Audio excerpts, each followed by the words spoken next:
Oh, salut vous, comment ça va? Eh bien bonjour à toutes et à tous, c'est Jonathan Subtil et bienvenue sur cette nouvelle vidéo pleine de subtilité. Aujourd'hui, 9ème épisode de l'Internet Inutile, messieurs dames, on s'approche bientôt du numéro 10 tour, on va falloir à mon avis frapper fort pour le prochain Internet Inutile, ce serait quand même plutôt sympa de célébrer ça ensemble.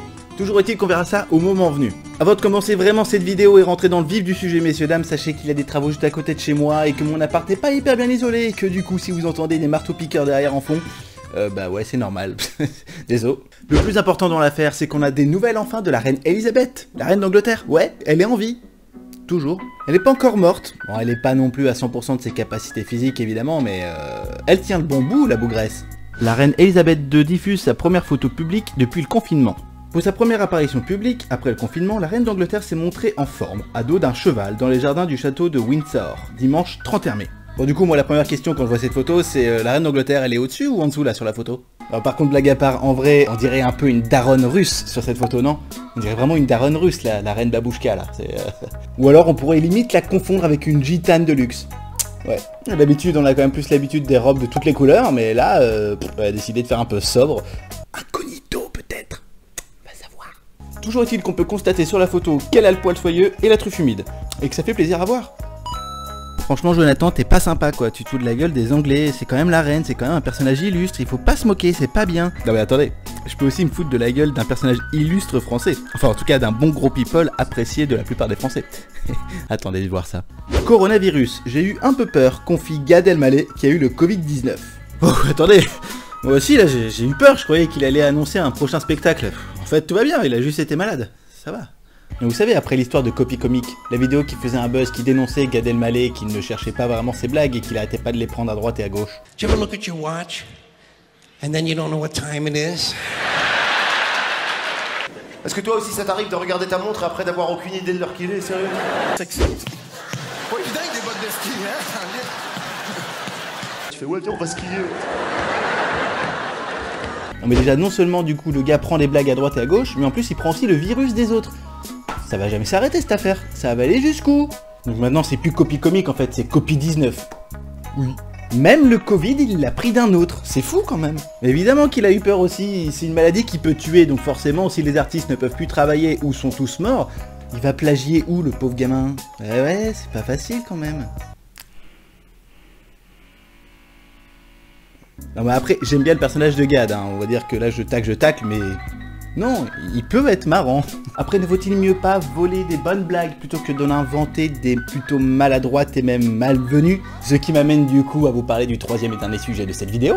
États-Unis, un couple commande une pizza au pepperoni et découvre une croix gammée nazie. Samedi soir, en rentrant à la maison, un couple d'Américains s'arrête en route pour emporter une pizza. Misty et Jason commandent une pizza au pepperoni chez Little Caesar, dans l'Ohio. De retour chez eux, c'est le choc. En ouvrant la boîte, ils découvrent en effet que les employés qui ont confectionné la pizza ont disposé les pepperonis en forme de croix gammée nazie. Alors bien évidemment, Misty, la femme du couple, a posté ça sur Twitter pour dénoncer que c'était du n'importe quoi. Faut bien avouer qu'en plus, vu le contexte qu'il y a en ce moment avec BLM et compagnie, les campagnes antiracistes, c'était vraiment encore plus malvenu que s'il n'y avait aucun contexte.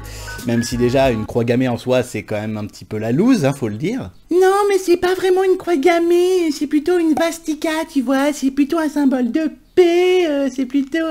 Non, ta gueule, je suis désolé, ça ne marche pas comme ça. Tout le monde sait qu'une croix gammée, c'est quand même assez connoté, et même une svastika qui est totalement l'inverse de la croix gammée en termes de forme, bah forcément, on pense pas forcément ça la première fois, donc c'était quand même vachement risqué, il fallait y réfléchir avant.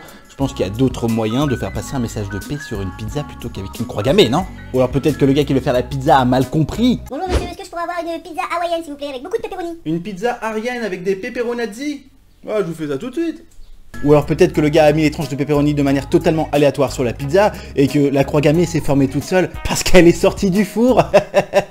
Bon, on va arrêter de se moquer, tout ça, cet humour un peu nazi et tout, c'est pas bien parce que sinon je vais me faire totalement descendre. Quoique si, quand même pour la dernière, t'imagines pour une campagne pour Adolf Hitler? Ein Reich, ein Volk, ein Pizzail. La seconde guerre aurait pas eu la même saveur. Enfin si, saveur pepperoni. Après faut voir le bon côté des choses. Il n'y a pas d'ananas dans cette pizza. Donc en soi, ça sauve les meubles un peu quand même. Ouais, et pour conclure cette histoire, vous inquiétez pas évidemment, ceux qui ont fait cette mauvaise blague ont été virés. C'est tout à fait normal quand on voit que les mecs ne savent même pas faire une croix gammée dans le bon sens. Je trouve que c'est incompétent au possible. Et bien voici pour ce 9e Internet Inutile, j'espère qu'il vous aura fait plaisir. Comme d'habitude, n'hésitez pas à commenter, à vous abonner si ce n'est pas fait, bien entendu, regardez mes autres vidéos, cliquez sur la cloche, c'est très important aussi pour être au courant de toutes les sorties de mes futures vidéos évidemment. Vous pouvez aussi me suivre sur Twitter, Instagram ou bien TikTok si cela vous fait plaisir. Il y a beaucoup de conneries sur mon compte TikTok, je tiens à vous le dire, ne soyez pas choqués. Et je vous donne rendez-vous dans une prochaine vidéo. La semaine prochaine, je ne sais pas, on va voir. Là, je commence à avoir un emploi du temps un peu plus chargé doucement, donc c'est à voir, mais on va essayer d'être là la semaine prochaine, ok? Sinon, je vous dis dans 2 semaines, gros maximum. Voilà. Allez, ciao, prenez soin de vous jeunes gens, à la prochaine.